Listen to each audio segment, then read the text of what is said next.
नमस्कार, आप देख रहे हैं 4 PM और मैं हूं अभिषेक मिश्रा। देखिए, बिहार में पुलों के गिरने का जो सिलसिला है, उस सिलसिले को देखते हुए आप यही कह सकते हैं कि it's happen only in Bihar. पुल इतनी संख्या में गिरे और इतनी बार गिरे बिहार में इतने महीनों में, ऐसा लगता है कि बिहार में पुलों के गिरने का मौसम है। बिहार में सिस्टम की पोल खुल रही है और बिहार में मुख्यमंत्री नीतीश कुमार के उस दावे की पोल खुल रही है जो मुख्यमंत्री नीतीश कुमार ये कहते हैं कि क्राइम, करप्शन और कम्युनिज्म से वो समझौता नहीं करते, भ्रष्टाचार से समझौता नहीं करते। लेकिन पुल अगर गिर रहे हैं तो पुलों की गिरने की जो घटना है वो इस बात की गवाही है कि भ्रष्टाचार किस हद तक है और कितने बड़े पैमाने पर है। पुलों के गिरने को लेकर नीतीश कुमार अपने राजनीतिक विरोधियों के निशाने पर तो हैं ही, लेकिन बिहार की सियासी गलियारों से इस वक्त जो खबर आ रही है वो अपने आप में बेहद दिलचस्प है। बिहार के मुख्यमंत्री नीतीश कुमार न सिर्फ अपने विरोधियों के निशाने पर हैं, बल्कि अपनी ही पार्टी के विधायक के निशाने पर आ गए हैं। विधायक ने सीधे तौर पर नीतीश कुमार पर निशाना नहीं साधा है, लेकिन विधायक ने सिस्टम पर निशाना साधा है और पहले भी निशाना साधा है।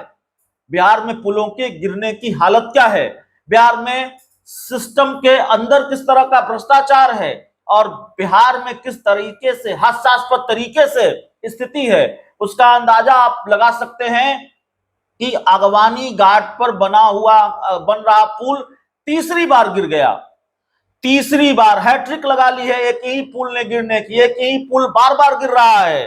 सुल्तानगंज अगवानी गंगा घाट पर एक पुल बन रहा है और वो तीसरी बार गिरा है। और जब ये पुल तीसरी बार गिरा है तो नीतीश कुमार या उनकी सरकार अपने ही विधायक के निशाने पर आ गई है।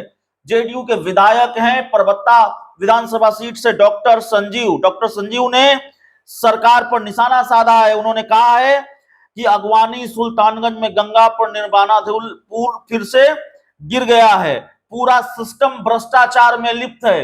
याद रखिए, ये जेडीयू के विधायक की लाइन है, ये किसी विरोधी पार्टी के नेता के शब्द नहीं है, ये उनका हमला नहीं है। जेडीयू के विधायक, जिस पार्टी के मुखिया बिहार के मुख्यमंत्री हैं, जिस पार्टी के मुखिया बिहार में सरकार चला रहे हैं, उस पार्टी के विधायक की लाइन है। वो ये कह रहे हैं कि पूरा सिस्टम भ्रष्टाचार में लिप्त है। मैं लगातार बोल रहा था कि फिर गिरेगा, लेकिन आज तक किसी पे कोई कार्रवाई नहीं हुई, अधिकारी पे, ना एसपी सिंगला पे, ना रोडिक कंसल्टेंसी पे। तो एसपी सिंगला और रोडिक कंसल्टेंसी ये वो कंपनियां हैं जो पुल के निर्माण का काम देख रही हैं। और सुल्तानगंज अगवानी घाट पर बन रहे निर्माणाधीन 4 लेन पुल के एक हिस्से के धराशायी होकर गिरने से इस पुल के निर्माण में व्यापक भ्रष्टाचार के कथित आरोप भी लग रहे हैं। और इसी को लेकर जेडीयू विधायक ने निशाना साधा है अपनी ही सरकार पर। उन्होंने कहा कि वो पहले ही आशंका जाहिर कर चुके थे कि पुल गिरेगा, लेकिन किसी पर कोई कार्रवाई नहीं हुई। अब नतीजा है कि तीसरी बार पुल का हिस्सा गिरा है। तो अपने ही विधायक के निशाने पर आ गई है नीतीश सरकार। नीतीश कुमार अपने ही विधायक के निशाने पर आ गए हैं। जेडीयू के विधायक कह रहे हैं बिहार का पूरा सिस्टम भ्रष्टाचार में लिप्त है। और क्यों नहीं कहेंगे भला, कोई भी सामान्य समझ का आदमी यही कहेगा कि पूरा सिस्टम भ्रष्टाचार में लिप्त है। और इसलिए लिप्त है कि क्या कारण है कि इतनी बड़ी संख्या में पुल गिर रहे हैं, लगातार पुल गिर रहे हैं। और पुल तो गिर रहे हैं तो गिर रहे हैं, एक ही पुल 3-3 बार गिर रहा है। क्यों नहीं कहा जाएगा कि सिस्टम भ्रष्टाचार में लिप्त है। और जेडीयू विधायक ने अगर ये बात कह दी तो कौन सी हैरानी वाली बात कह दी। सिस्टम अगर भ्रष्टाचार में लिप्त नहीं होता तो एक ही पुल 3 बार धराशायी नहीं हो जाते, एक ही पुल 3 बार जमींदोज नहीं हो जाता। एक ही पुल 3 बार गिर रहा है, कहां ऐसा होता है, किस राज्य में होता है।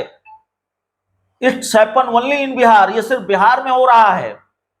पुल गिरने की घटनाएं दूसरे राज्यों में भी हुई होंगी, दूसरे राज्यों में भी होती होंगी, लेकिन भ्रष्टाचार की गवाही है पुलों की गिरने की जो घटना है वो। और अब इस पर सीधे जेडीयू विधायक ने अपनी सरकार को घेरा है और नाम नहीं लिया है, लेकिन सरकार के मुखिया तो नीतीश कुमार ही हैं। तो जेडीयू विधायक अगर ये कह रहे हैं कि पूरा सिस्टम भ्रष्टाचार में लिप्त है, तो वो क्या कह रहे हैं, उनका निशाना, उनका इशारा किस तरफ है, ये बताने की जरूरत नहीं है। बहुत बहुत धन्यवाद।